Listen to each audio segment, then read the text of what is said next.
Et c'est totalement tipard. Alors dehors là, c'est absolument Bagdad. Parce que donc là c'est le dernier jour. C'est souvent parlé de la fête qu'il y a ici qui s'appelle les Fayas. Ben, c'est le dernier jour aujourd'hui. Salut Marty McFly. Vous entendez pas? Mais enfin, il y a des pétards partout, des feux d'artifice partout.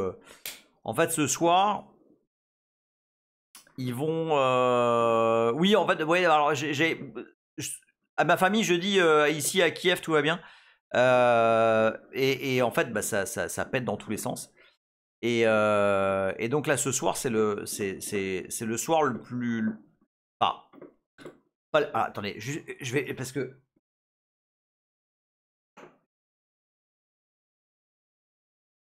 Ah ouais, il y a un feu d'artifice juste là. En fait, parce que donc ce soir c'est feu d'artifice et salut JPP. Alors, en fait, ce soir ils crament tout, littéralement. C'est-à-dire que les sculptures qu'ils ont montées et qui sont en exposition depuis une semaine, ils vont toutes les cramer. Et pour les cramer, ce qu'ils font, c'est que à l'intérieur ils mettent plein de pétards, plein d'explosifs. Là-dessus ils mettent des feux d'artifice. Et voilà, et ça pète et ça brûle pendant des heures et tout. Enfin bon, c'est absolument, enfin c'est difficile à raconter parce que faut le voir, mais c'est absolument, enfin, c'est un spectacle absolument incroyable. Voilà. Oui, alors c'est pas de l'essence en l'occurrence, mais parce que les sculptures, les faïasses sont faites en bois et en résine. Donc ça brûle assez bien. Salut Walbatou. Bah oui, oui. Effectivement, ça passe assez vite. Et donc là, bah voilà, c'est ce soir. Alors il crame tout à 22h. Donc pour moi, c'est un peu tard parce que bah voilà, je me lève très tôt comme vous savez. Là cette semaine, enfin cette année, j'ai pas pris de vacances. D'habitude, je prends des vacances pour les Fayas, pour les voir. Mais là cette année, voilà, les événements ont fait que j'ai pas pu prendre de vacances. Et du coup, bah, je les entends d'ici, les Fayas, mais je peux pas, malheureusement, je peux pas y assister. Mais c'est pas grave, c'est pas grave. Ce n'est que partie remise, c'est tous les ans. Et de toute façon, cette année, il y a eu un temps de merde du début à la fin, donc je suis pas trop dégoûté. J'ai vu 2-3 trucs, j'ai été les voir la semaine, enfin ce week-end, c'était très beau. Ceux que ça intéresse et ceux qui veulent voir, voilà, je peux vous montrer vous partager quelques photos que j'ai fait ce week-end. Moi, je suis pas du tout un photographe, hein, mais pour voir un peu à quoi ça ressemble. Voilà. Alors j'ai soudé. Alors oui, mais on va en parler. On va en parler. Ça fait partie du parce que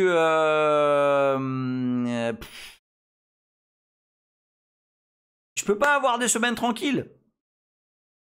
Non. J'ai vraiment non. Alors j'ai soudé et sur les soudures, enfin une fois que c'était soudé, histoire que ce soit pas dégueu avec que ça traîne, tu vois, j'ai mis du scotch isolant autour, tu vois, pour que ce soit un peu plus joli. Donc ça marche. Mais je vais raconter après pourquoi. Et comment et pourquoi en fait ça sert à rien. Vous allez voir. Il y a la trame du live de ce soir, c'est joué avant-hier soir pendant la nuit. C'est-à-dire pendant la nuit, je me suis dit, mais en fait, je vais leur raconter ça. Bah ouais. J'étais pas sûr, hein.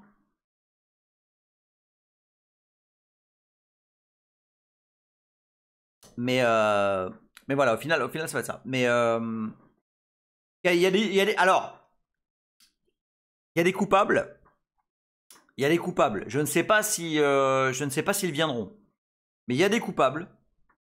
C'est pas moi. Il y a des coupables au live de ce soir et ce n'est pas moi. Moi, je suis. Alors déjà, je suis parfaitement innocent comme d'habitude. Alors c'est pas Léa. C'est pas Léa. C'est parti d'un. c'est parti de rien. Tu vois, comme souvent, ça part de rien. Ça part. Rappelez-vous que tout ça est parti de bah tiens, si on implémentait le boot PVH dans le kernel BSD, puis regardez où on est. Hein? Non, en fait, c'est même parti de tiens, si on accélérait le boot du noyau pour voir. Ballon, il dit c'est pas moi, j'étais pas là et ça fait longtemps. Non, vous inquiétez pas. Non, c'est pas Colline non plus. Non, mais non, mais attendez, on attend un petit peu quand même. On est dans l'intro, c'est relax. Dehors, il y a plein de feux d'artifice. Et regardez là. Et là, ça c'est pas normal. Ça c'est pas, il y a pas ça d'habitude, hein. D'ailleurs, pourquoi il y a tout ça? Tout le bordel de câbles ici là.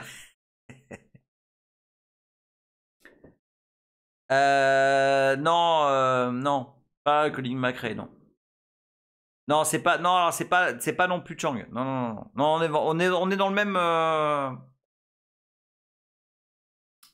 On est dans la même sphère. On est dans les kernels, dans les trucs, dans les boots, dans les machines, mais un petit peu différent. Ça va être un petit peu différent comme. Vous verrez, non mais vous verrez. Mais ça part de rien. C'est comme d'hab, hein, ça part de. Non, Linus, non.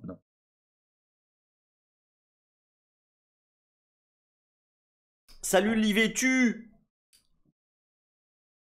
Livétu dit c'est insupportable depuis le TGV, j'abandonne. Bah pourtant j'ai toujours pas augmenté la résolution, je suis toujours en 720p. Je suis vraiment désolé pour ceux qui me regardent sur des télé 4K à 8000 par 8000, etc. Vraiment, je vais le faire, un de ces quatre, je vais le faire. Je sais pas si ça va niquer ma bande passante, hop, j'en sais rien. Mais vous entendez pas, sans déconner?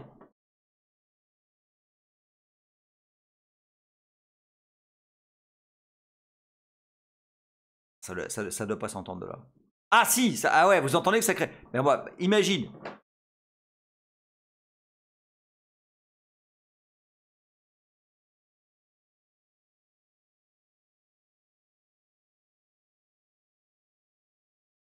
Non, parce que pendant cette période, pendant les faillasses là, Michael Haridi avec 6000, c'est comme la vidéo de je sais plus quelle série. Tu veux revisser un tiroir. Mais non, mais c'est exactement ça. Alors c'est Michael R, c'est un épisode de Malcolm in the Middle. Et cette scène, c'est ma vie. Ah non, parce que le trompettiste, justement, il doit y être en ce moment au Fayas. C'est pour ça qu'il répète pendant des mois et des mois. Parce que très probablement qu'il doit faire partie d'un des groupes là qui enfin parce que bah ils vont dans la rue et c'est la teuf, tu vois. Attends, je vais vous montrer parce que donc là pendant allez 15 jours. Allez, vas-y. Pendant 15 jours, c'est pétard, feu d'artifice, machin, genre non-stop. D'accord? Je vais vous montrer. J'arrive dans 2 secondes. Je vais vous montrer le genre de pétard qu'on vend ici. Pour l'occasion, pour maintenant. Ok? C'est pas avant ou après, c'est maintenant. Regardez.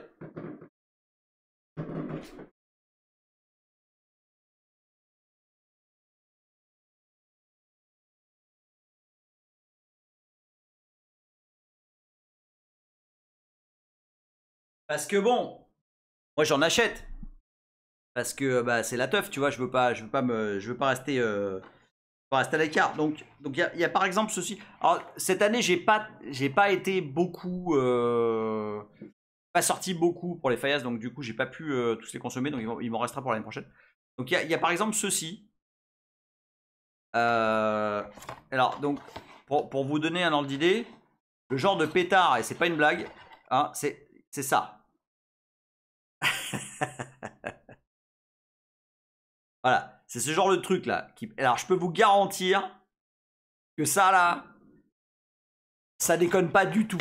Quand ça pète, ça déconne pas du tout. Alors cette année il y en a des nouveaux. Cette Cette année, il y en a des nouveaux. Ils ont sorti le pétard Covid. Alors donc lui, il est pas mal aussi. Hein. Il est pas mal. Voilà. Ah, c'est comme ça. Hop. Il est pas trop mal non plus. Il fait du... il fait pas mal de grabuge celui-là. Hein. Voilà. Salut le viking. Donc voilà. Tout ça pour vous dire que ces trucs-là, quand ça pète... les petits par exemple, j'en ai acheté des petits. Ça c'est ceux-là. Les petits, tu vois, ils sont pas, sont beaucoup moins imposants. Ah, tu vois, les petits c'est comme ça. Tu vois, ça c'est les petits. Voilà. Donc ça, voilà. Donc ça dans la rue, ça fait très très mal. Et donc là, bah ce soir, tout le monde va vider ses stocks parce que alors par contre, c'est religieusement suivi, c'est-à-dire que demain, il n'y aura plus aucun bruit. Salut Treggy dit Madame, veuillez excuser mon fils Emile. Il n'a pas pu aller faire péter des pétards dans la rue avec ses copains cette année parce qu'il bidouillait le Kerdel pour faire bouter plus vite sous Clému. Vous allez voir. Alors c'est pas tout à fait faux, mais c'est pas tout à fait vrai. Mais effectivement, j'aurais besoin d'un mot d'excuse parce que demain, tout le monde va me huer parce que je ne suis pas descendu voir ça s'appelle la créma. Quand ils vont cramer toutes les faïasses là, toutes les sculptures, ça s'appelle la créma et bon bah ouais, comme j'ai dit, j'ai pas pris de vacances. C'est à 22h, mais en fait, ça commence plutôt à 22h30, 23h. Ça n'est pas compatible avec un lever à 5h30. Voilà. Et le lever à 5h30, bah, il est indispensable si je veux pouvoir faire ce que je fais. Et si je veux pouvoir faire ces lives, et si je veux pouvoir contribuer, etc., etc. Parce que bah, voilà, c'est cercle vicieux et c'est comme ça. Mais je ne me plains pas parce que je le fais avec plaisir. C'est-à-dire que je me lève le matin en me disant, bah tiens... ah ouais, tiens, je vais faire ça là et tout. Et justement, bon, on va commencer là, on va commencer.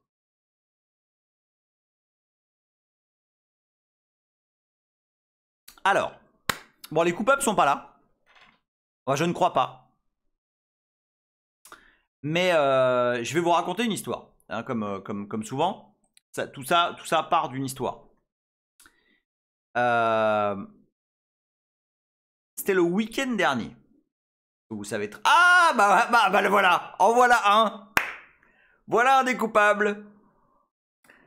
Hello Corben. Innocent Corben. Eh Fixou, salut Fixou. Alors ce week-end, donc vous savez que le Finnois, ma copine avait des trucs à faire. Alors c'est pas alors c'est pas faux. Alors c'est pas tout à fait ça. C'est pas tout à fait ça. C'est en fait ce week-end, à Shit You Not, il y avait une opération de disaster recovery à mon boulot. Vraiment, enfin c'était pas une blague. Il y avait vraiment une opération de disaster recovery, c'est-à-dire on coupe complètement un data center et on vérifie comment ça se passe. Et donc bah, j'avais dit à ma meuf, bah écoute, ce week-end je vais être dispo par intermittence parce que il faut qu'on vérifie que ça bascule bien, nanana. Donc pas de problème, mais du coup il n'y a pas forcément beaucoup de taf, surtout si ça se passe bien, et en l'occurrence ça s'est bien passé. Et c'est bon, en gros, tu regardes, tu prends des logs pour vérifier, enfin pour voilà montrer que ça s'est bien passé, etc. Mais enfin si ça se passe bien, tu croules pas sous le boulot, quoi. Bon, bah du coup, plutôt que de faire à manger et d'aller faire des petites balades, oui, c'est une forme d'astreinte, ouais. C'est pas une, ouais, si c'est une forme d'astreinte, ouais.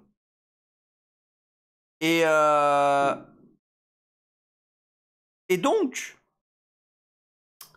on a un petit canal privé là, les contributeurs de NetBSD français, NetBSD FR. Et il se trouve que, alors je vais nommer, là je name and shame, hein. Là direct, parce que sinon après on dit c'est ma faute et tout. Donc, je nomme Corben, ici, oui francophone, tu as raison, c'est pas français, c'est francophone, tu as raison Corben. Et tu as raison Snoop, salut Snoop, je t'avais pas vu. Absolument, je name and shame Corben et Nils. Ok? Ouais, tout. Nous, on utilise NetBSD 10. Non. Donc, alors, petite mise en condition, mise en connaissance du truc. Les patchs que j'ai produits ces derniers mois, quand on travaille, quand on travaille sur le kernel, on travaille sur la branche qu'on appelle current. Okay, current. Non, mais ça marcherait pas sur 9. La branche current, c'est la branche où on fait des conneries, quoi. Bah, c'est pour ça que quand je la pète, c'est pas très grave non plus. Et je suis pas le seul à la péter. Loin s'en faut. Et voilà, c'est fait pour ça. C'est la branche current pour faire des expériences, pour ajouter de nouvelles features, etc. Bon. Et je sais plus comment c'est arrivé, mais en fait, à la fois Nils et à la fois Corben, ça les arrangerait bien si le kernel, non pas current, mais le kernel release, donc la release, là la release actuelle c'est NetBSD 10. Oh putain, il y a un truc qui vient de péter derrière là. Ah ça y est, les mecs sont en train de lâcher les vraies bombes là. Donc ça les arrangerait bien. Ah, vous avez entendu? Si le kernel de la release 10 pouvait booter en PVH. On laisse tomber les expériences de performance parce que ça, vous avez vu, on est vraiment... Enfin là pour le coup, on est en mode avec comment on appelle ça, des trucs qui mettent des gouttes là, comme dans les laboratoires là. Ah putain, on appelle ça pas des éprouvettes, mais des trucs qui mettent des gouttes. Des pipettes, exactement, des pipettes. Là, on est avec la pipette. Tu sais, il y a la petite goutte qui tombe, ça se trouve, tu vas tout péter. Enfin, vraiment, là, sur les patchs de performance, enfin voilà, je vais pas. Alors, vous avez vu, hein, tu touches un truc et puis ça va flinguer l'hyperviseur derrière. Bref. Là, j'y vais doucement. Par contre, le patch PVH, à la fois, il va toucher à une zone un peu complexe du boot, mais à la fois, il n'est pas non plus si dangereux que ça. Et je sais plus comment... Ah oui, mais si, mais c'est Corben. Mais c'est tout espèce de... C'est Corben qui dit sur le petit canal qu'on a en privé, là. Il dit, mais... Parce que donc... Ah oui, non, attends. Avant. Donc, c'était... je pense ça devait être samedi, je leur dis... Ouais, ben... ok, bah, je vais regarder quel est l'effort, en fait. Quel est l'effort que ça prendrait de prendre ce patch. Alors, ce que je viens d'en raconter est valable pour NetBSD forcément, mais c'est valable pour n'importe quel système. Léa qui dit « N'écoutez pas cet homme, il ment comme il boit !» Léa, des gros bisous. Tu n'es pas coupable de ce que je suis en train de dire. C'est les coupables, enfin un des coupables est ici. Et donc oui, donc ça c'est alors exactement. Alors quand on a une feature sympa dans un kernel current. Salut Charles45. Quand on a une feature sympa, c'est vrai que c'est un peu relou d'attendre je sais pas combien de mois pour que la feature en question intègre ton kernel ou ton OS, quoi. Imagine, je sais pas moi, imagine, t'as une feature. On va prendre un exemple très concret de sur du matos, quoi. Imaginez, quel que soit l'OS, hein, prenons un kernel Linux, il n'y a pas de problème. Il y a une feature qui vient de sortir. Et vous lisez sur Phoronix ou je sais pas où. Oh là là, le patch, voire des années, oui. Le patch, je sais pas quoi, du kernel machin, il multiplie par 10 les performances de, je sais pas, carte graphique ou du file system. Bon, on est d'accord. Vous allez être là,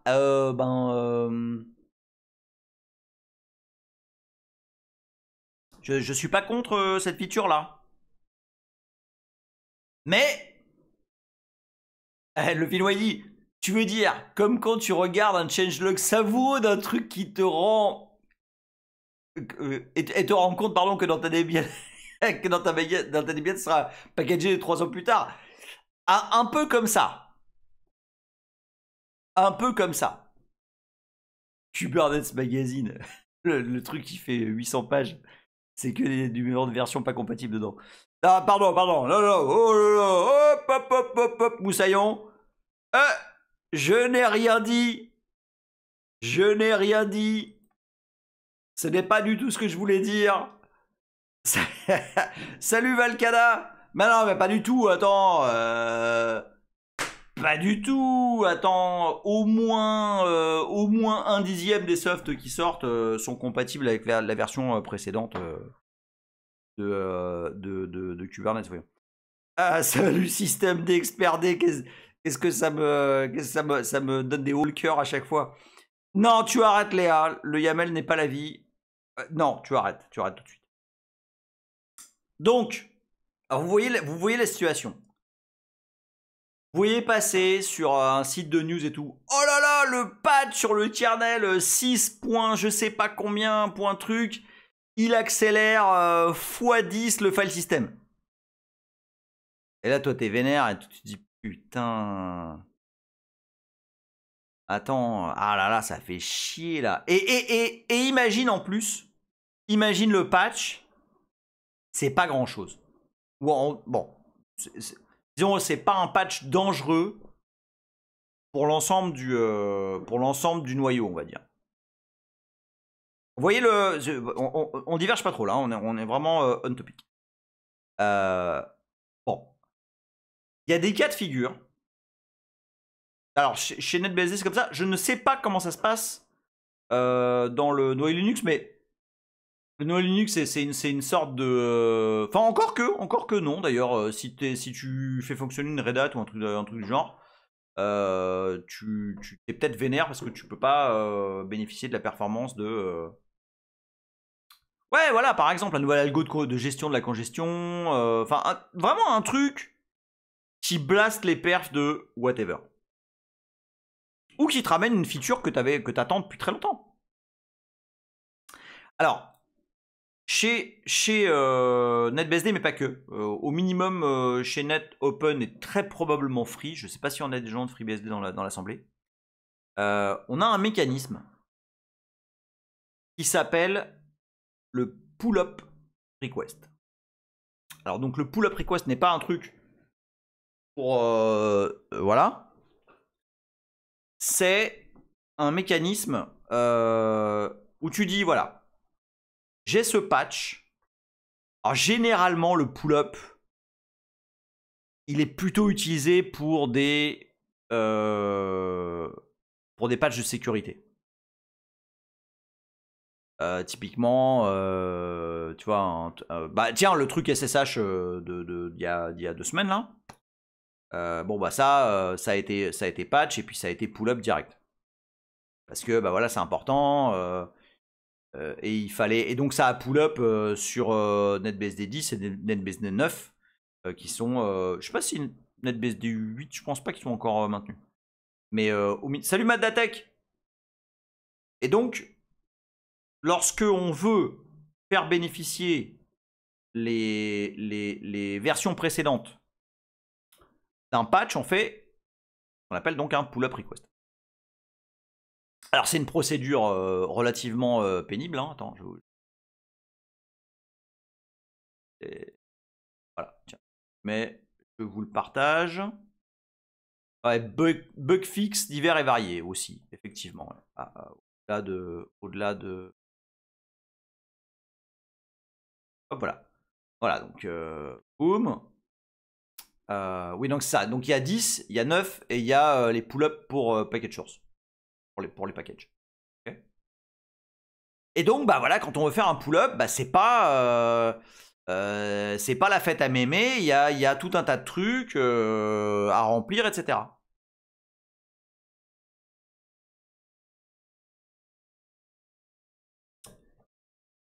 Et là, il y a Nils et Corben qui me disent bah ouais, nous on utilise NetBSD 10. C'est vrai que ce serait bien de booter, de pouvoir booter en PVH.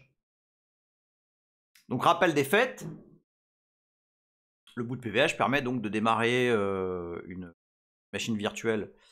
Alors pas que, mais entre autres NetBSD avec le paramètre moins kernel. Okay, donc d'éviter toute la partie BIOS, bootloader, etc. Donc de démarrer très rapidement sur un kernel. Et ils me disent oui bah ouais ça serait classe et tout parce que bah ouais ce serait bien ouais.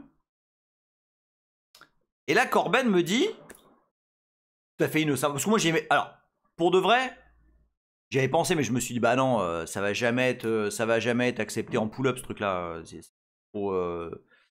c'est un peu trop dangereux. Mais Corben me dit bah pourquoi tu fais pas un pull-up comme ça. Je bah non je sais plus ce que je t'ai répondu mais un truc du style bah non c'est trop c'est un peu trop disruptif comme changement, ça va jamais être accepté. Alors, bon. Malgré tout, sur le canal privé, c'est parce que je fais une petite parenthèse, mais en ce moment, les mercredis, c'est un peu vie ma vie de développeur kernel. Comme je vous raconte, en fait, c'est comme le cuisinier là qui bah ouais parce que du coup j'ai pété ma casserole et alors c'était relou parce que il a fallu que j'aille. Michael R me dit du coup pourquoi ne même pas bypass le boot PVH pour faire encore plus vite, genre avoir une sorte de snapshot post-boot qu'on pop en mémoire. Alors je suis en train de regarder un truc.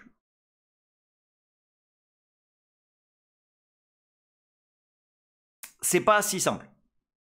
Parce qu'il y a quand même pas mal d'infos qui sont nécessaires et qui sont calculées par le BIOS si petit soit-il. Ok. Ce serait possible, mais au final, tu vas te retrouver à implémenter la même chose que fait le BIOS. Donc c'est un peu dommage. Oui, mais ouais, effectivement, c'est un peu plus que je pars en cuisine. Bah putain, la fonction là, elle est pas nettoyée là. Tiens, manger cet ensembleur tout de suite, hein.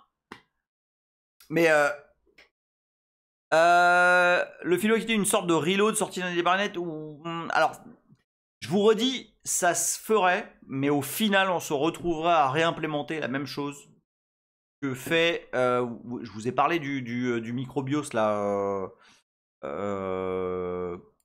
qu'on a étudié il y a 2 semaines, je pense.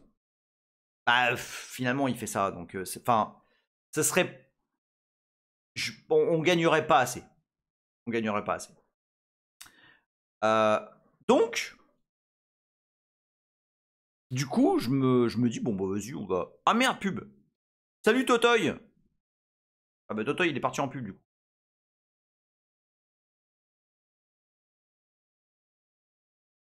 Salut Rabbit. T'as de la pub ou pas, Rabbit?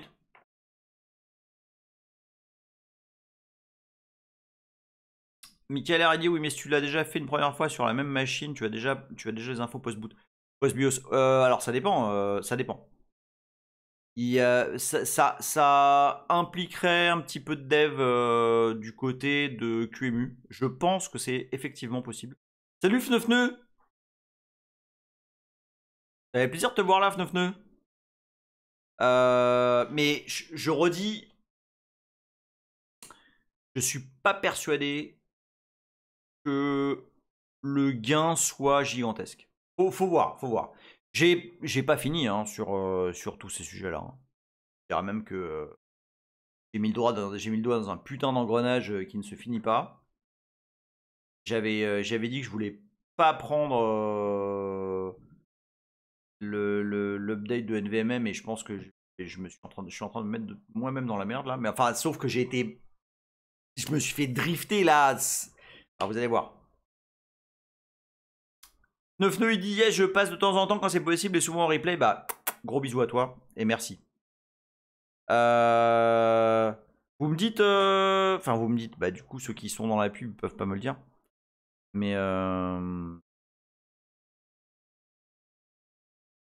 Léa il dit, regardez, ça va être encore notre faute si... Mais... Pour l'instant je ne drifte pas. Hein.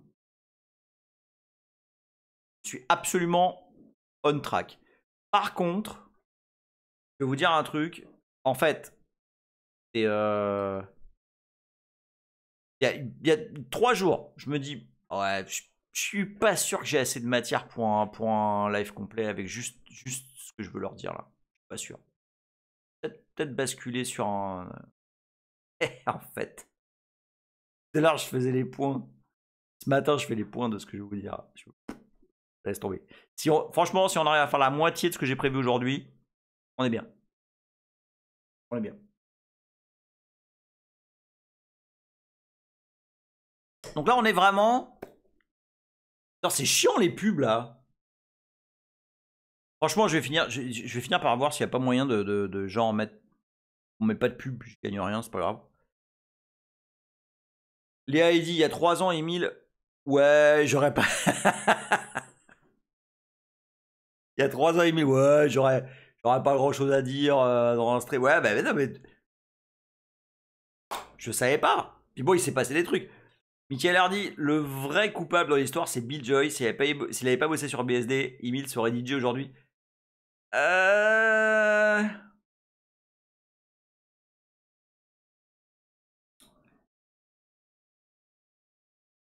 sais pas. Je sais pas.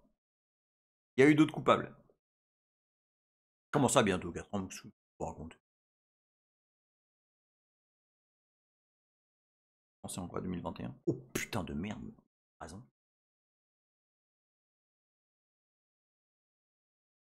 Non mais c'est... Putain de merde. Ouais ouais. Bah non 2021, je me rappelle parce que je sais où j'étais à ce moment-là. Et j'étais pas ici. Ok ok. Et c'est quoi la pub là? C'est quoi? Ils font un... C'est sur plusieurs générations de trucs différents? Enfin... C'est fini ou pas? Ah non parce que Toto il dit rien. Donc il doit y être. Parce que les minutes de pub là c'est... Enfin... Ah! Oui c'est fini? Yes.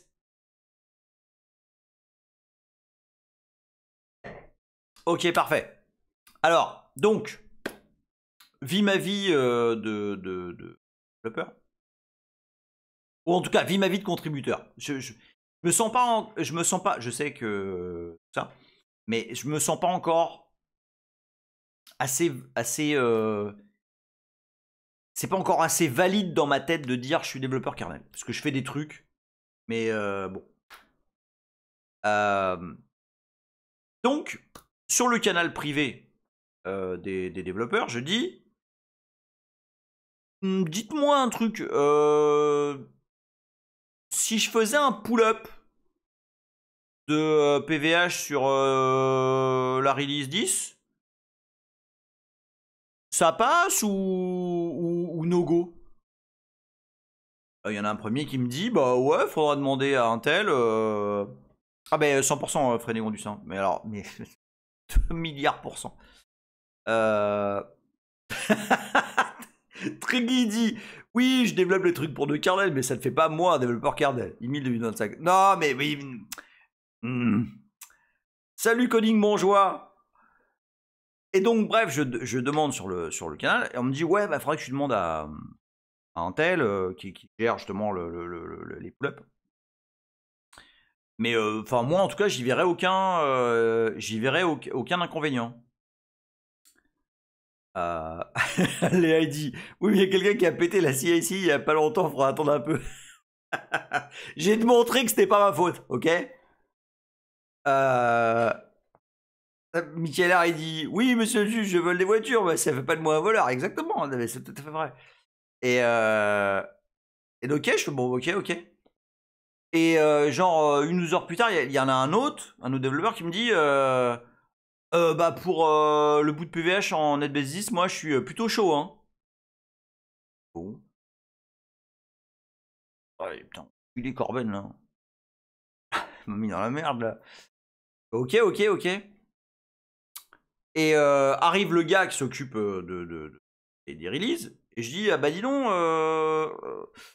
voilà, j'ai backporté le PVH pour NetBeans 10 et tout. Ça passerait en pull-up ou pas?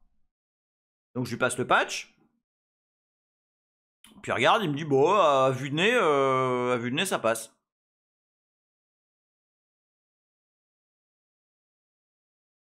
Et là, les amis, c'est le début des emmerdes. Parce que, alors c'est bien gentil. T'es là, t'as ton patch. Fonctionne. On va faire une petite. On va faire une petite. Pas une expérience, une petite démo bien sentie. Donc là, le Finnois, il y a 10 qui combine plus là. Donc moi, je travaille sur cette branche. D'accord? Terlus qui c'est encore l'autre con qui a tout pété. Moi, je travaille sur cette branche.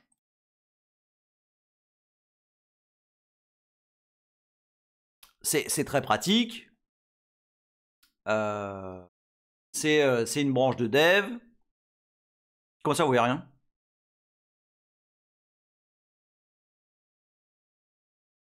Vous voyez pas? Vous voyez ou pas? Non, parce que ça se trouve, ils sont en train de me faire péter la fibre avec... Oui, on voit? Ok, d'accord. Ah, le lien avec le fer à souder. Non, ça arrive.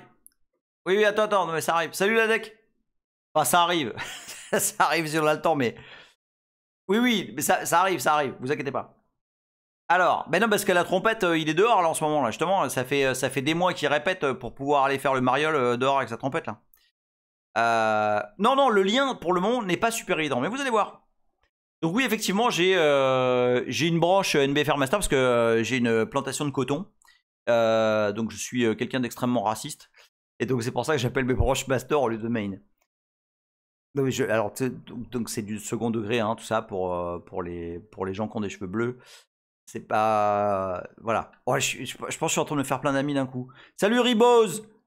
Mais c'est pas très grave. C'est pas très grave. Parce que j'ai lu il y a pas très longtemps que quand on faisait des Twitch live comme ça et tout, on était de toute façon de base on était toxique. Donc c'est bon, j'accepte. Voilà, j'accepte ma toxicité ma toxicité masculinisme ou un truc comme ça. Bref, donc de base, moi je travaille. Pinoy il dit non, c'est pour ça que la branche master est main. Oui, mais bien sûr. Non, mais alors je ne suis pas. Salut Rogue One GG. Alors je ne suis pas Rebou, hein, Léa, contre toute. Malgré les apparences, je suis parfaitement net. J'ai bu à peine 2 verres là. Ça va très très bien. Hein. Ah oui, non, mais c'est vrai, oui, sur GitHub, ils ont littéralement renommé. Non, mais c'est vrai. Hein. Non, mais c'est absolument vrai. Allez regarder l'histoire, c'est pour ça qu'il n'y a plus de branche master. Il y a même eu des mèmes que je retrouve plus avec, avec un cum. Non, mais en plus, c'est. Mais je suis désolé, moi, ça me fait marrer. Et voilà, et j'encule ceux que ça fait pas marrer, tant pis. C'est un cum et tout. Il est là avec un fouet dans un champ de coton. Et il est là, moi, quand je commit sur la branche master. Parce que c'est tellement débile. Enfin, bref. Bref.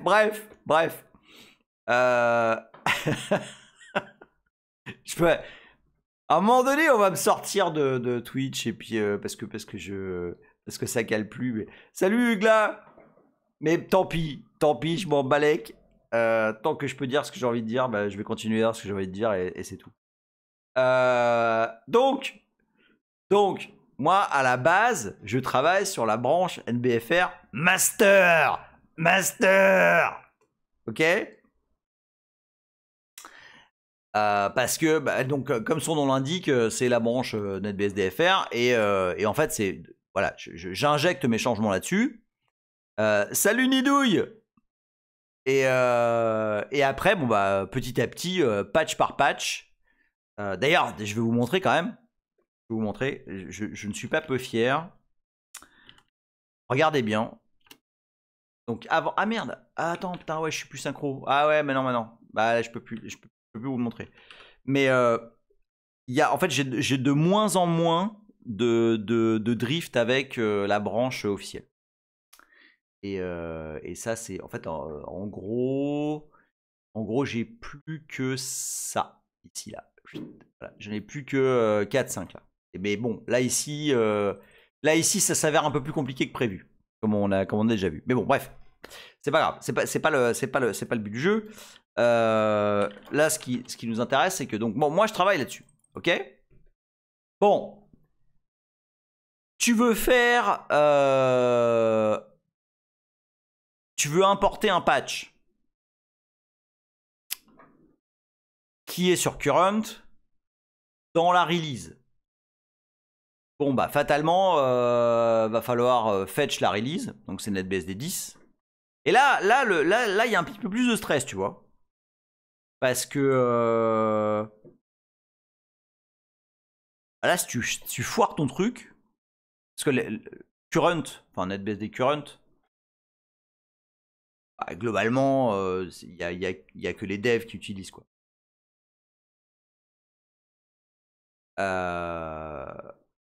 Si tu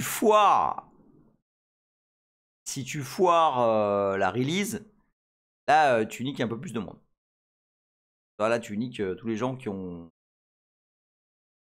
mettre à jour innocemment. Ah non, bah non, putain, non, je rebase pas. Non, bah en plus, non, bah non, parce que dans les fichiers que je vais modifier, il y a d'autres trucs, tu vois, qui sont modifiés. Il n'y a pas que mes changements à moi, tu vois. Et donc, du coup, bah, c'est à grand coup de Vim diff, quoi. Et tu regardes ce que toi t'as changé, enfin, vraiment uniquement les trucs dont toi t'as besoin, etc.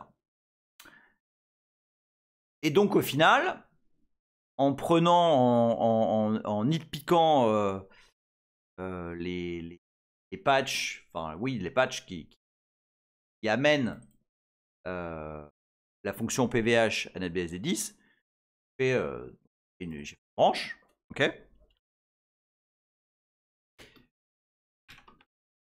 où il y a littéralement uniquement les différences, donc avec NetBSD 10, les différences qui amènent la fonctionnalité PVH dans NetBSD 10. Okay, donc si je fais git diff de ce truc là avec NetBSD 10, Voilà. Il y a vraiment, c'est absolument uniquement les trucs qui concernent. Non, là, il n'y a pas de cliffhanger. Enfin, en tout cas, il n'y a pas de cliffhanger. Je ne sais pas s'il va y avoir du cliffhanger. Ça va dépendre de jusqu'où j'arrive à aller.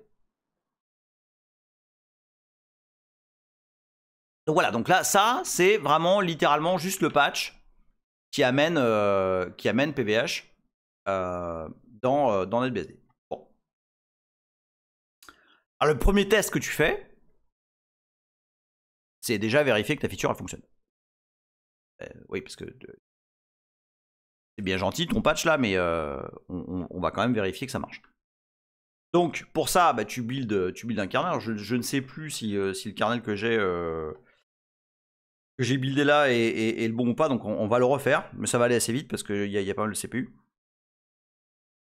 Et alors le truc c'est que là, c'est pas, tu joues pas avec ton propre kernel, tu joues avec le... Parce que la feature en fait, dans NetBSD Current, je l'ai amené dans le kernel générique. Donc, c'est ce qui est pas du tout stressant. Ce qui est pas du tout stressant, c'est que le kernel générique, comme son nom l'indique, c'est le kernel qui est c'est le truc par défaut, c'est le kernel générique. Parce que si tu niques celui-là,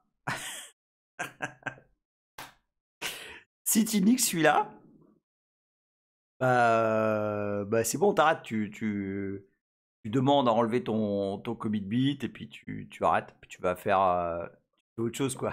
Parce que si tu niques générique de la release actuelle, bon bah bon, ça sert à rien de rejoin les canaux, ça sert à rien. Tu seras pas bienvenu. Tu vois. Donc, ouais, toute petite pression de rien du tout. Donc, qu'est-ce que tu fais? Bah, la première chose, c'est que tu vas d'abord. Goblin dit épidémie de kernel panique sur NetBSD, un certain PVH sera en cause. Tu vois, ça, tu changes de nom, d'identité. Enfin, tu dis, mais moi, jamais à NetBSD, mais jamais la vie. Moi j'utilise Windows XP de toute façon, parce que c'est le seul OS qui est stable.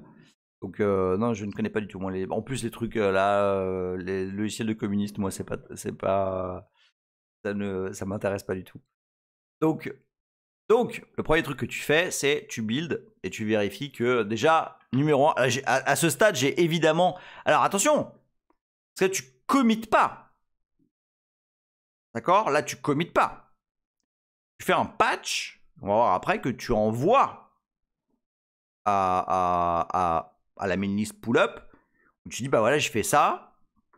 Est-ce que ça vous va de l'intégrer à la release ou pas? Donc, bon, une fois que tu as ça, une fois que tu as fait ton patch, tu mets un petit coup à gauche, un petit coup à droite.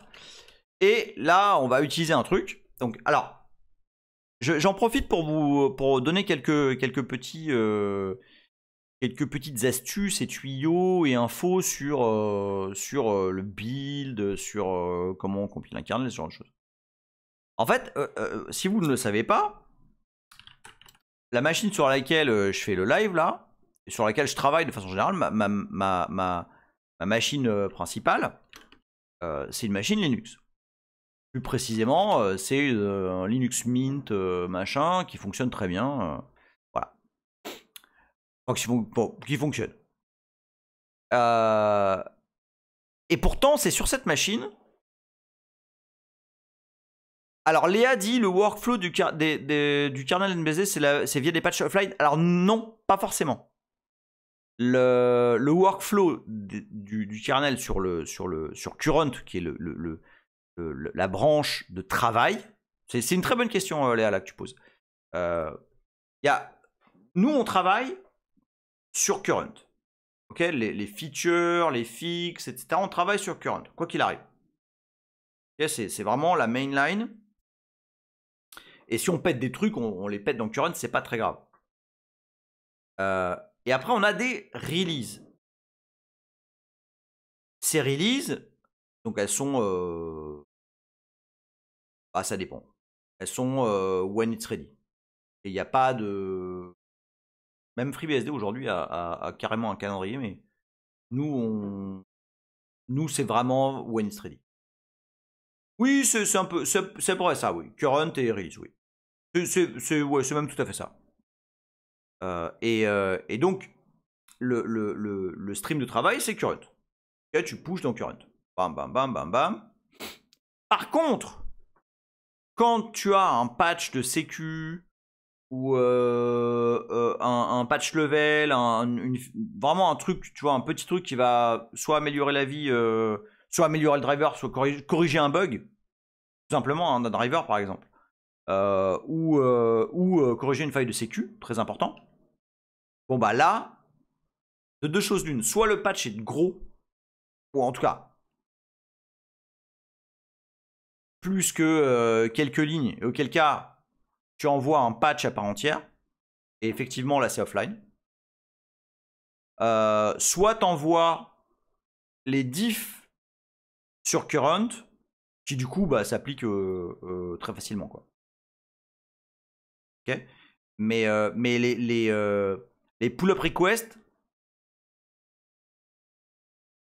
ils sont pas toujours offline, mais c'est quand même pas mal un process. Quand c'est des gros patchs, c'est quand même manuel. Parce que tu peux pas faire de diff, tu vois, propre sur un truc qui a déjà divergé de ouf. Là en l'occurrence, moi, les modifs que j'ai faites, elles sont sur plusieurs fichiers qui ont drifté déjà. Et qui ont plein d'autres modifs que les miennes. Justement, après que ça a un impact. Donc le premier truc que tu check, c'est que ton patch, il n'empêche pas le build de s'exécuter.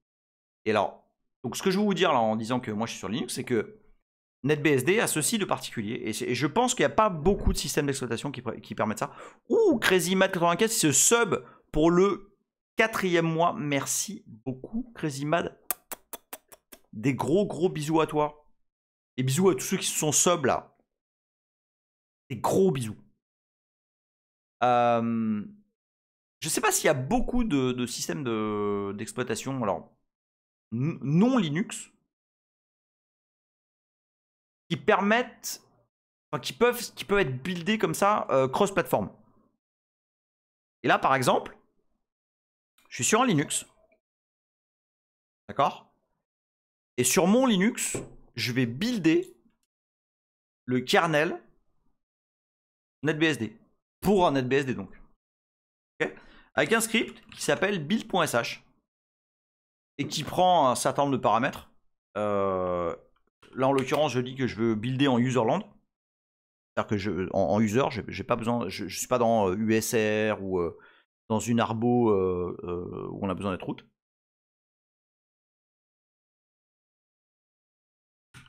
Je vais dire que je veux 12 jobs en parallèle parce que ma box là elle a 16 corps, donc sur 12 corps ça va le faire. Nidou a dit NetBSD c'est GCC. Ah ouais, pour l'instant c'est encore GCC, ouais. Enfin, il y a une branche qui est compilée avec LLVM, mais pour le moment la base c'est GCC. Et si ça vous stresse que ce soit compilé avec GCC, bon, je pense que il y a d'autres priorités. Là, je passe le tooldir. Donc le tooldir, c'est que bon bah forcément, même si alors c'est vrai, il y a bit. Excuse-moi, Rabbit. Mais c'est à cause du YAML. Sans. Ah, t'as gagné tout seul là. T'as gagné tout seul, Rabbit.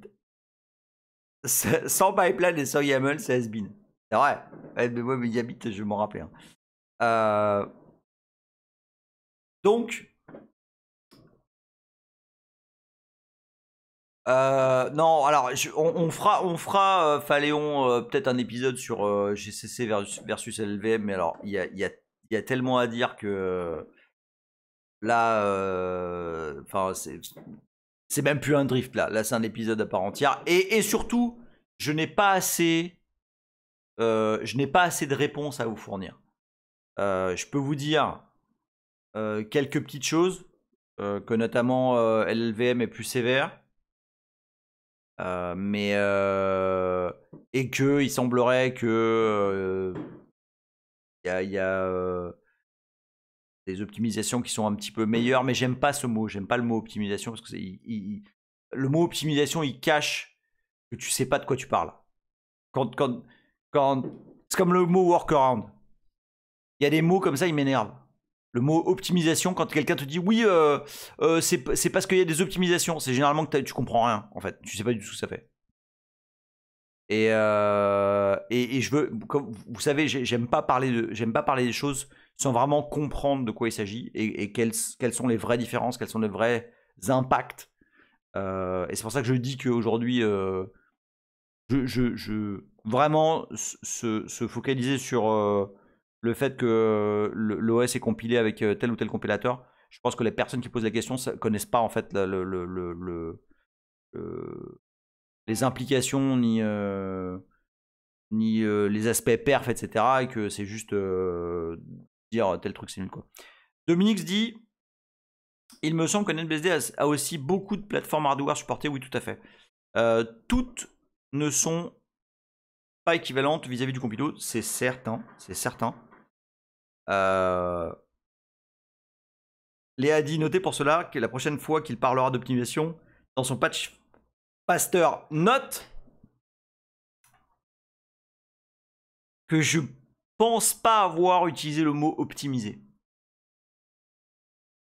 En fait, dans toutes les modifications qu'on a fait jusqu'à présent, et dans toutes les optimisations, justement, qu'on a fait jusqu'à présent, on est rentré au plus profond de ce que ça signifiait. Tregui dit surtout, une optimisation, c'est pas une amélioration, c'est pas juste mieux, c'est mieux pour un truc, avec des concessions sur d'autres. Dire c'est optimisé, sans dire optimisé pour quoi. Mais on est d'accord, on est d'accord. Je vous parle de ça parce que ça va être dur. Hein, je sais que je vais pas tenir le timing, je le sais. Mais je le savais au début. Okay, donc il n'y a pas de stress. Pourquoi je parle de cette histoire d'optimisation et pourquoi ce que tu dis, Tregui, me trigger direct. Je vous ai parlé de la... Oui, si, je vous ai parlé de la petite réunion avec Red Hat.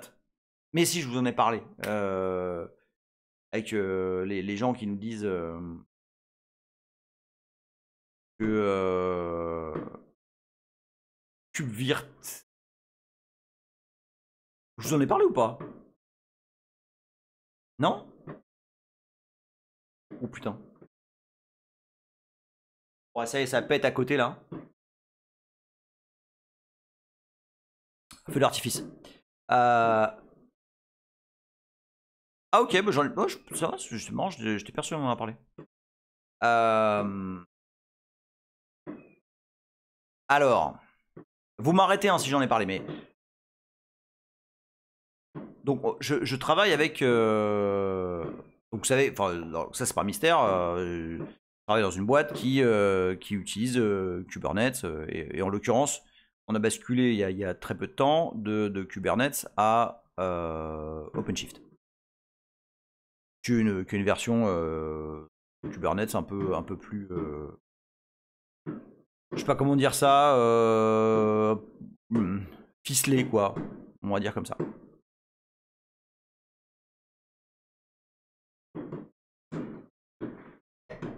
Ça...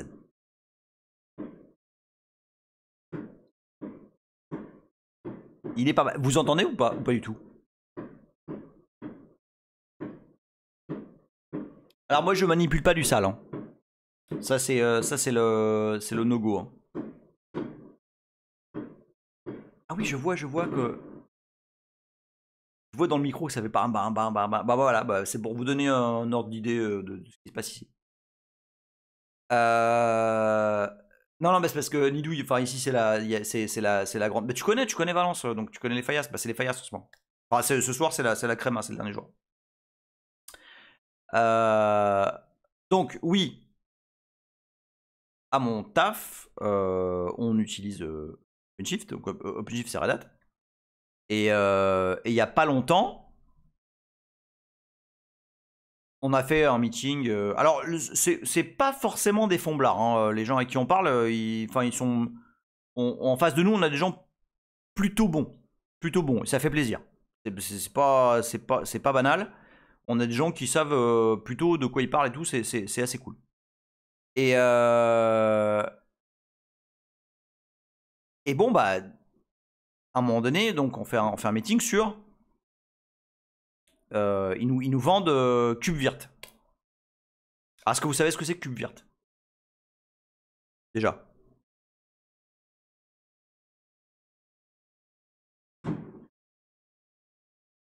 J'ai un bim un petit coup là. Donc. Non, mais c'est pas du tout ça, Nidouille. Hein. Non, on n'est pas du tout dans le même ordre d'idée là. C'est pas du tout là pour remplacer VMware. Vraiment pas du tout. Mais pas du tout. Non, ça dépend, Walbatou. Attends. Alors, faut juste. Oui, c'est ça, Goblin. Donc, KubeVirt, ce que ça fait. Vous savez, je vous ai. Je sais plus si je vous ai montré. 2 secondes. Je vais vous montrer un truc là. Pour remontrer quelque chose. Voilà. Hop. Je mets le browser. Hop là. Il y a quelques temps, j'avais fait ça. Ok. Et aujourd'hui, dans SmallBSD, je sais pas si vous serez pour. Peut-être. Ah non, c'est mort en fait. Non, peut-être. Ouais, je sais pas.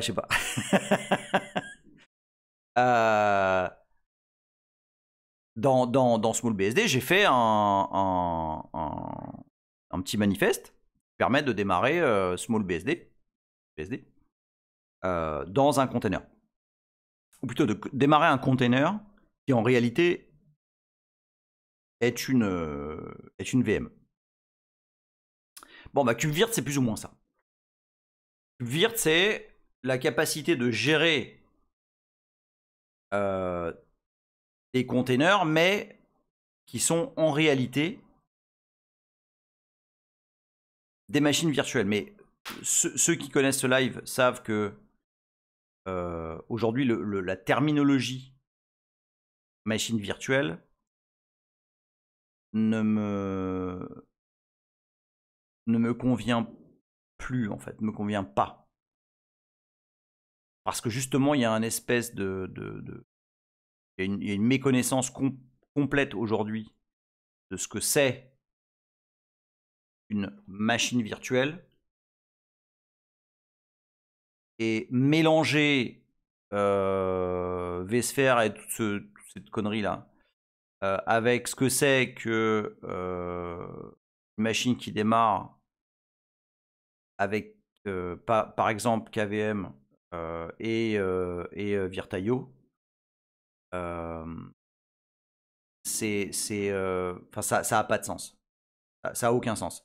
Ramcam qui se sub pour le 22e mois. Merci beaucoup, Ramcam. Des gros bisous à toi.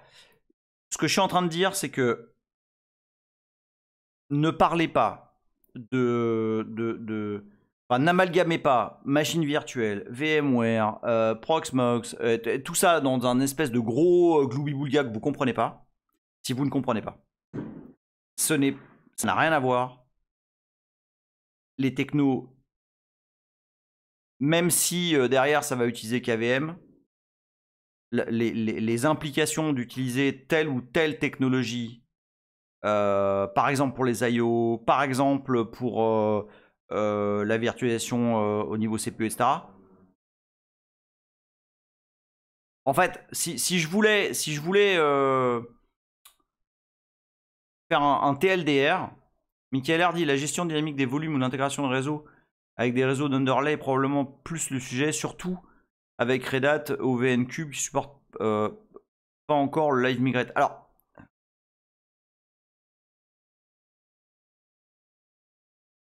là c'est plus un drift, hein, c'est le paquebot c'est le yacht qui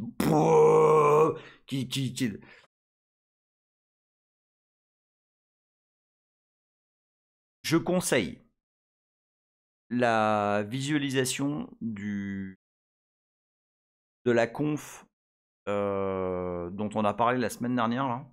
Vous la remettre. Je pense que c'est ça. Hein.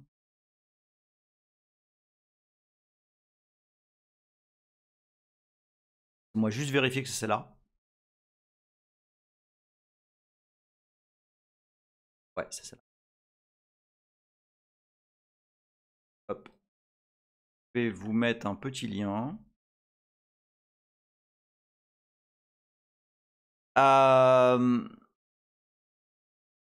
En fait, si je fais, je vais faire un TLDR. Bon, vraiment un TLDR.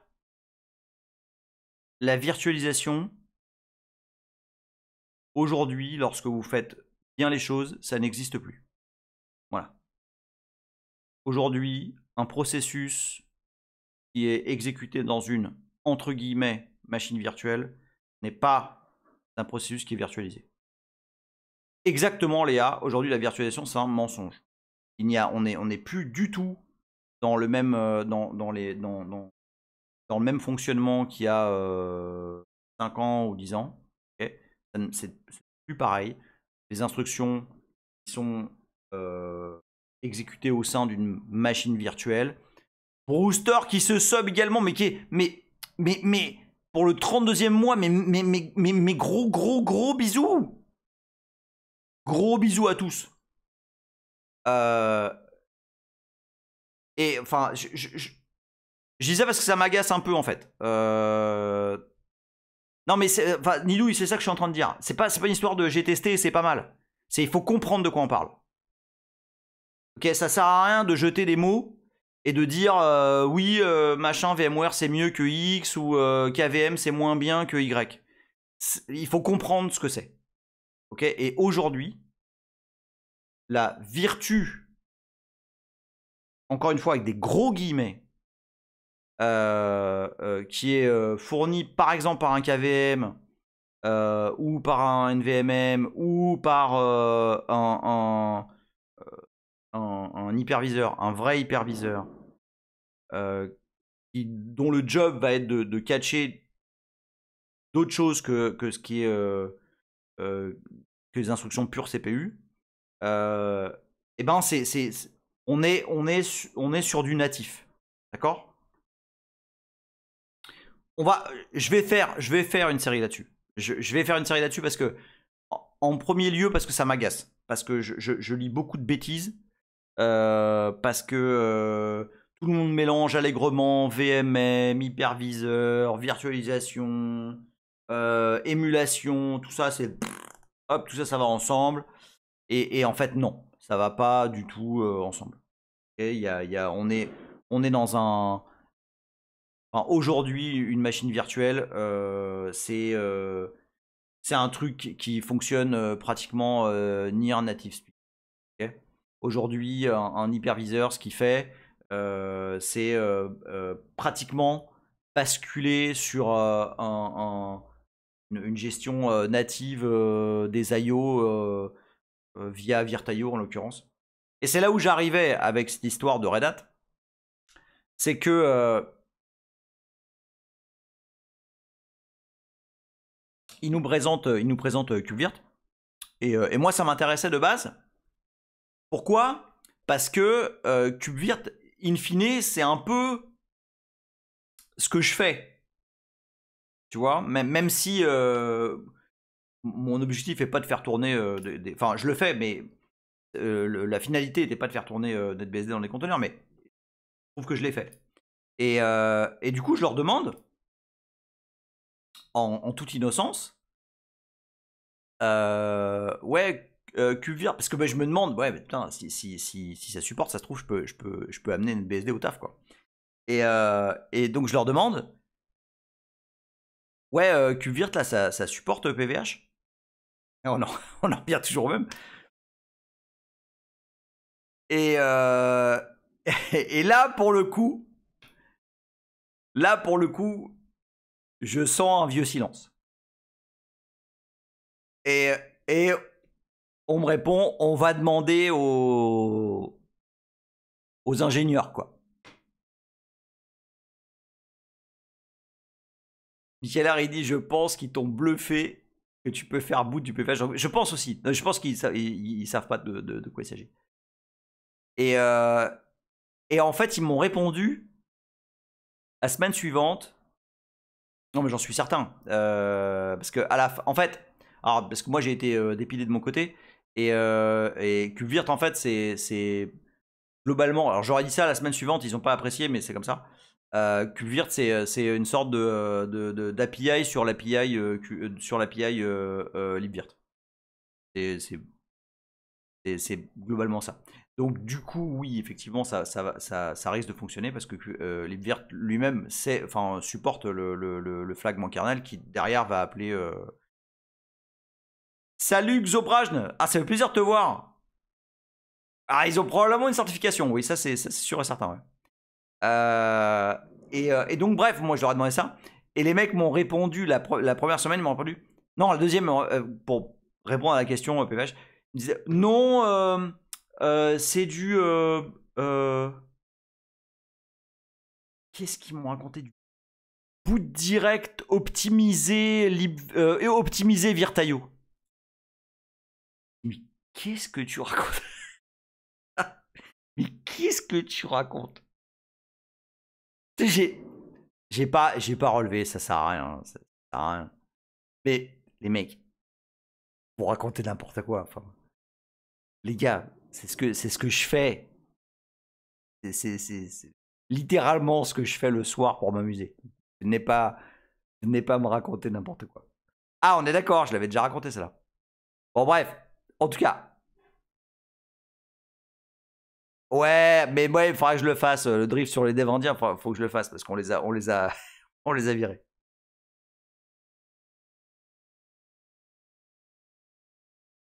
Donc bref.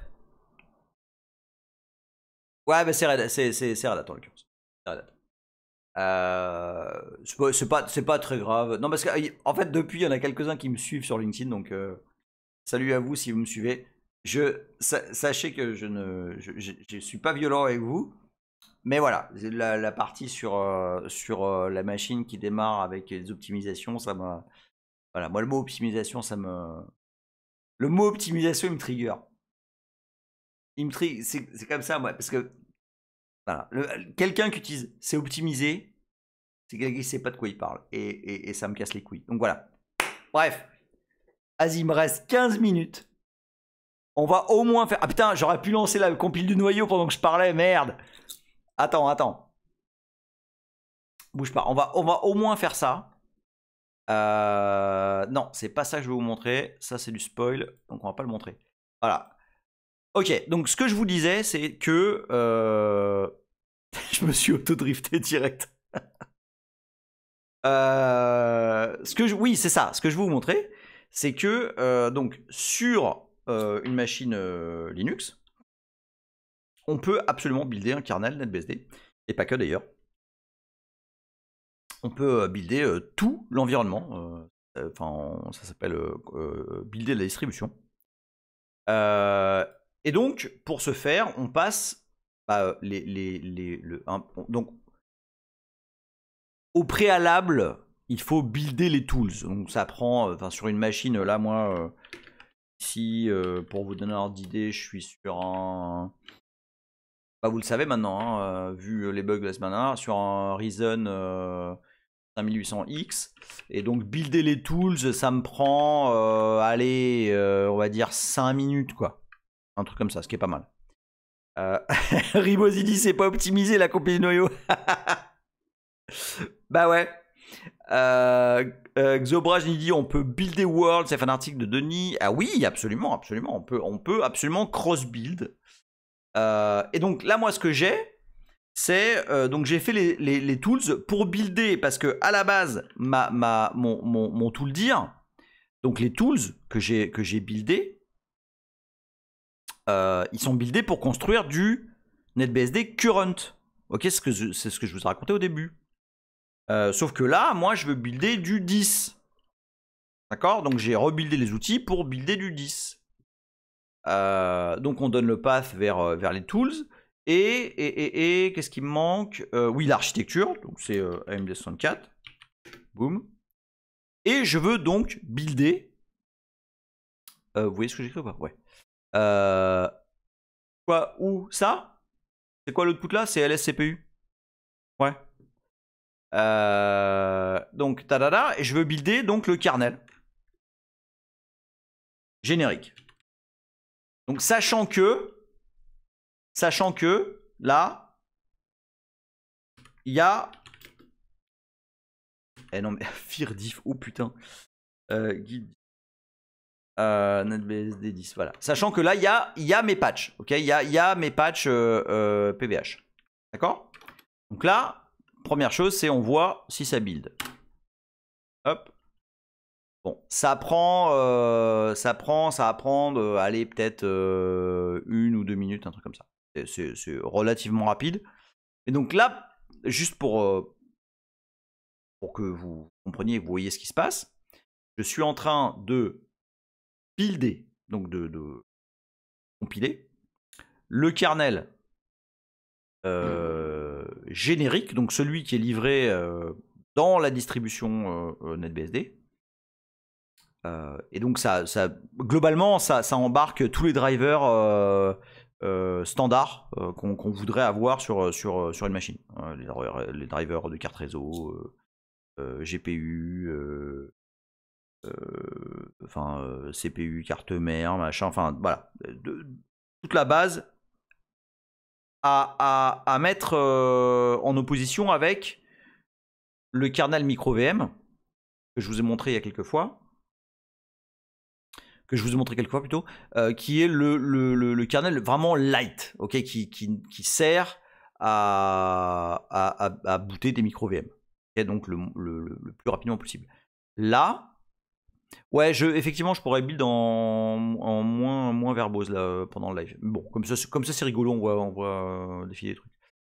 Là, c'est vraiment le kernel qui est livré par NetBSD dans la distribution et en l'occurrence là dans la release. Donc voilà, là on arrive au bout.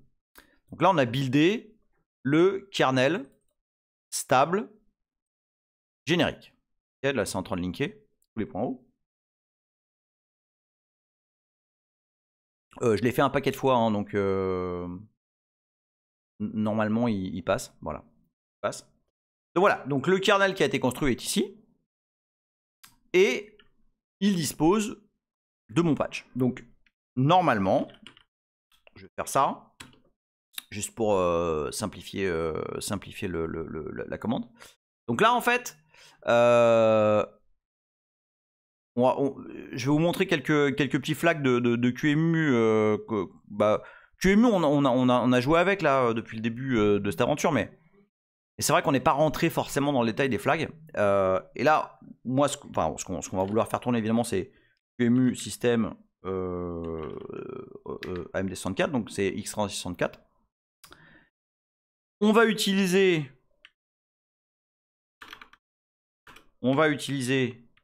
KVM, okay, donc moins Axel KVM. Vraiment, plus on avance et plus je ressens le besoin de vous expliquer en fait ce que c'est KVM et t'as raison Rabbit. Moi, mais putain, mais c'est exactement ça en plus. C'est pour ça que j'ai besoin de vous raconter ce que c'est. Moi, Axel, ouais, c'est pour optimiser, ouais, exactement. Ouais, c'est pour optimiser, ouais. Donc, moi, Axel KVM, donc ça va utiliser le module kernel KVM pour passer nativement les instructions au CPU. Qu'est-ce qu'on veut? On veut, alors le plus important, moins kernel Donc c'est pour ça que j'ai déclaré une variable kernel. Okay. Donc ça, c'est tout le but du jeu. Tout ce que j'ai fait, c'est pour pouvoir faire ça. D'accord? C'est pour pouvoir passer le kernel en ligne de commande à QEMU. C'est un peu réducteur, mais finalement, c'est ça. On va passer en paramètres au kernel des trucs. Bah, premièrement, on va lui dire que son root file system, il est sur LD0A. Pourquoi LD0A? Parce que LD0, il va être présenté. En fait, ça va être un disque virtuel, un disque Virtaio. Et il va être présenté de cette façon-là. LD0.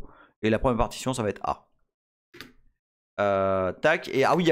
Et puis on veut que la console, ce soit comme donc le serial. Et puis on va booter. Bon, déjà on va booter en read-write. Et on va afficher, on va se mettre en mode verbose. Quand on veut que le kernel il raconte le max de trucs possible. Ensuite, on va dire que le CPU qu'on veut, eh ben, c'est le même CPU que le host. En fait, ça, quand on fait ça, dans QEMU, ça va reporter toutes les features du CPU host. D'accord? Vous savez, on a souvent parlé de features de CPU ici. Hein, vous vous rappelez CPU ID, etc. Oui, il va présenter Nidouille au guest. Il va présenter vraiment le même le clone du CPU sur lequel il est en train de tourner. Michael R dit donc dans ce cas, le CPU ID est pas trap par le VMM. Ça dépend desquels. En l'occurrence, tous les CPU ID supérieurs à 0x 4 millions et inférieurs à 4 millions FFFFFFF, eux si. Parce que ce sont les CPU ID dédiés à la Virtu. Donc CPU host, qu'est-ce que j'ai besoin, de quoi j'ai besoin? Ouais, je vais lui dire que je veux 226 MB. C'est largement suffisant. Et le truc important, le drive. Alors attends, tiens, est-ce que je l'ai déjà ici? Ouais, je l'ai déjà. Je vais mettre ça là, le rescue machin IMG. Hein, si vous vous rappelez, c'est l'image que je construis avec SmallBSD. Okay, là-dedans, il n'y a rien. En fait, il y a une sorte de busybox. D'accord? Hop. Donc, on va dire moins drive. Donc, le disque. Hein. Moins drive. Donc, c'est une file. La file, c'est NBIMG. De quoi on a besoin? On a besoin de format. Juste pour qu'il se plaigne pas, c'est raw. Raw brut. C'est pas du QCO, c'est pas du QCO2, etc. J'ai besoin surtout de l'interface. Donc l'interface c'est Virtaio. Ok. Et je veux pas de display. Ah, mon terme cache un peu la ligne. Ah oui, t'as raison, putain. Bah attends, bouge pas, c'est ce qu'on va faire, regarde. Hop. Ah mais non, c'est pareil. Non, attends, on va en faire ça. Hop, voilà. Non. Comme ça. Voilà. Là, on a envoyé. Donc, boum. On va dire Virtaio, c'est ça. Et oui, alors c'est ça. Donc là, je veux pas de VNC ou de trucs graphiques, etc. Je vais dire display none et serial. C'est ça que je veux. Serial stdio. Et je veux que l'output il sorte sur le port serial. Voilà. Donc là, je vais booter sur mon kernel que je viens de builder. Qui normalement supporte PVH, donc je devrais pouvoir faire ça. On va sortir sur la console tout ce qu'on voit. Et on va booter sur cette image. On y va. Bon.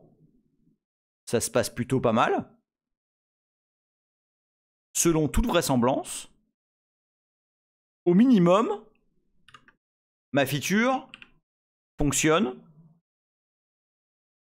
en NetBSD 10 dans le cas en tout cas que j'ai prévu.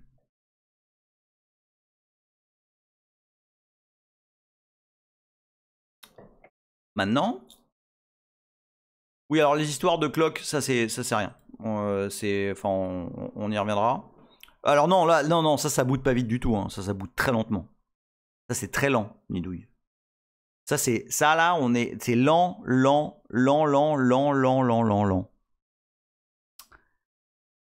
Alors maintenant, ce kernel.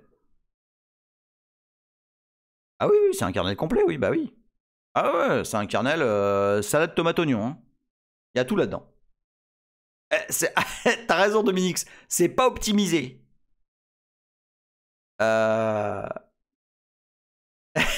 Léa, tu me vois venir, mais à 2 bornes. Et c'était pas prévu. Hein. Le cliffhanger n'était pas prévu. Donc, ce kernel générique.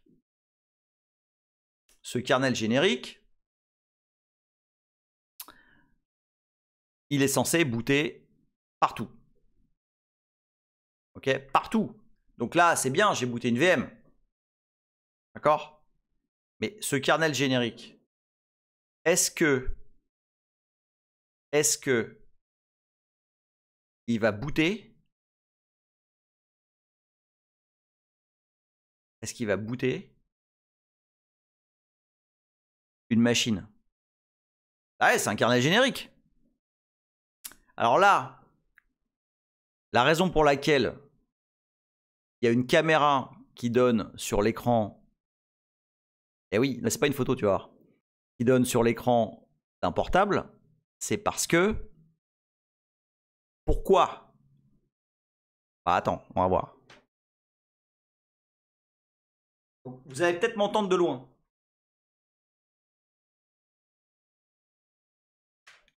L'image ne va pas être fantastique. Parce que initialement, j'avais prévu de faire cette démo avec un nano KVM. D'où la soudure. Là, c'est en train de booter un kernel, ok? Et là, qu'est-ce qui se passe? Attention. Et hop là! Un bon petit kernel panique des familles.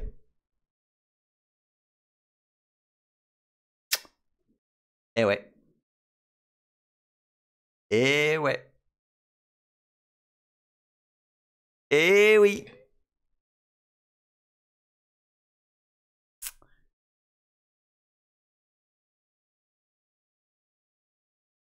Est-ce que c'est ma faute? Ou est-ce que c'est pas ma faute?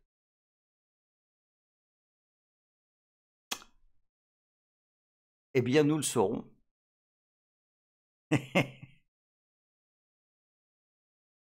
Nous le saurons la semaine prochaine.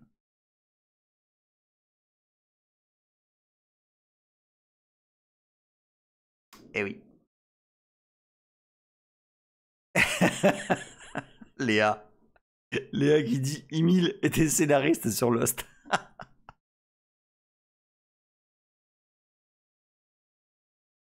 Lapin féroce. Il dit Emile fact. Quand Emile touche un kernel, c'est le kernel qui panique.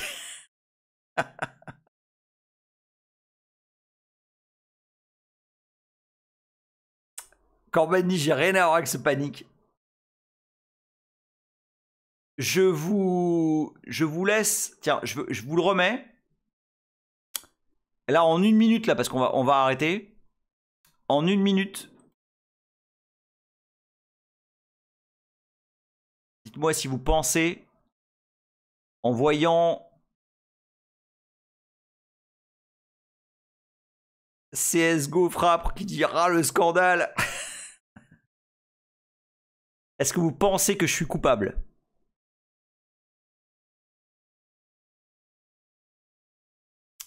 Je sais qu'on voit pas très bien. Hein. Salut Asclès.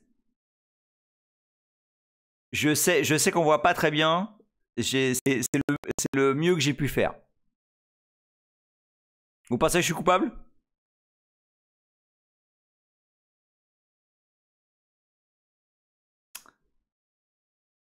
Vous aurez la réponse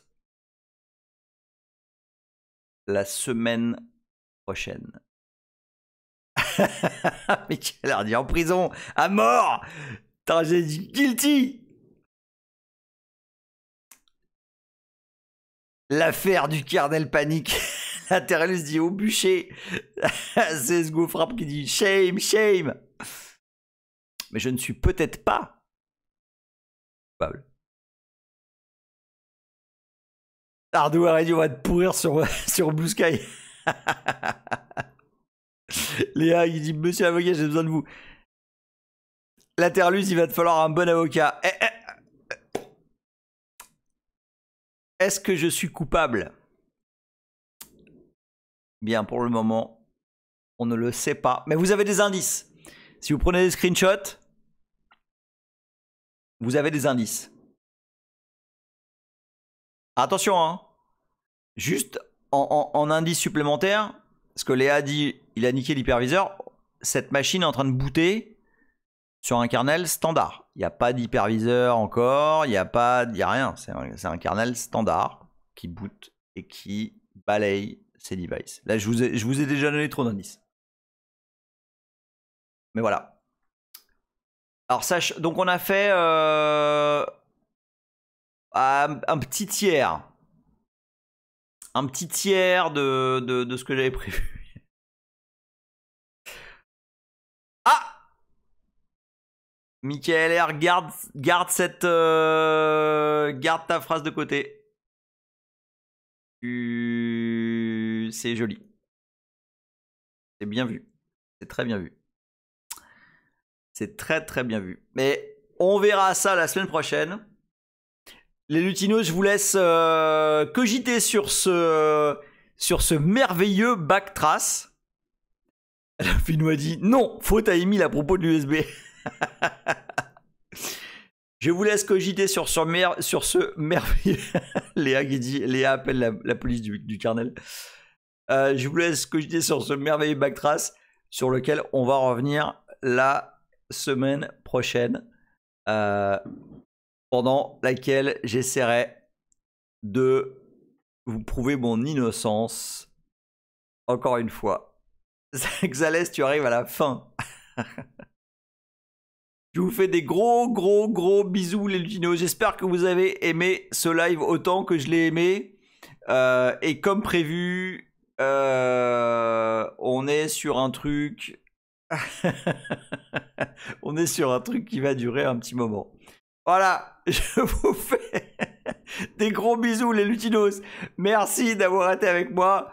Et rendez-vous la semaine prochaine pour savoir pourquoi cet enculé de kernel nous a fait un backtrace là comme ça en direct.